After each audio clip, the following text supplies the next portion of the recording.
Numri i trotinetave elektrik në Shkup është rritur dukshëm kohët e fundit, sidomos pas problemeve me transportin publik, por bashkë me ta janë shtuar edhe ankesat e qytetarëve, sepse trotinetët elektrik janë bërë pjesë e përditshmërisë, por jo gjithmonë edhe e rregullit. Shumë vozitës makinash thonë se vozitësit e trotinetëve shpesh nuk respektojnë rregullat dhe u presin rrugën, ku për këtë shkak shqetësimet e tyre për sigurinë në trafik po rriten. Ndaj ata kërkojnë rrugë të posaçme dhe vendosjen e për ata që nuk i respektojnë rregullat, duke nënvizuar nevojën për një zgjidhje më të qartë dhe më të sigurt. Pengojnë se nuk i shef hiç. Van me këtë të shkojnë drejt, del të pratë ullën, motorin, aton, këtë janë dush me pas kujdes shumë. Se mes me pas kujdes, të razi dikush për para të sesh, shkejle, ne e banë.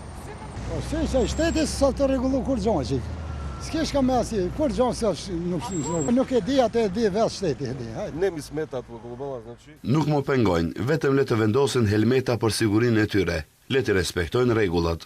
Se me të vërtet duhet të këtu edhe një rregull komunikacioni, për shkak se është puna për këto trotinetet. Dalin aty për them edhe i vozitin aty, edhe ku ka njerëz, edhe ku është e lejuar edhe ku nuk është e lejuar. Edhe pastaj edhe ka edhe po them vinë në kundërshtim me këmbësorët me ato.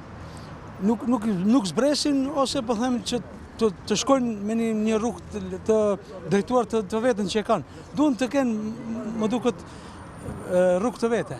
Po, duhet të ketë, po plus edhe ata e shonë që nuk mbajnë edhe kaciga nuk mbajnë, edhe që vendosin duhet Ministria e Punëve të Brendshme t'i angazhon edhe vetë ato policët e vetë, ato që t'i gjobitin, me të vërtet po. Është besoj që do t'jetë më arsye që të gjobitin.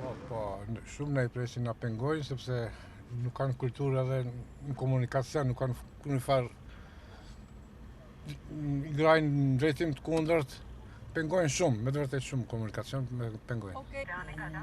Gjoba po se po, për mendimin tim duhet të largohen edhe krejt për komunikacionis, sepse pengojnë me të vërtet. Trotinetët elektrik po ndryshojnë dhe lehtësojnë mënyrën e lëvizjes, por njëkohësisht edhe po rrisin tensionin në rrugë, nga ku pa masa të qarta dhe respekt për rregullat, kjo formë transporti mund të sjellë më shumë rrezik se sa lehtësi. Trotinetët mund të jenë një alternativë praktike, por pa rregullim dhe kontroll të duhur, rreziku për të gjithë pjesëmarrësit në trafik mbetet i lartë.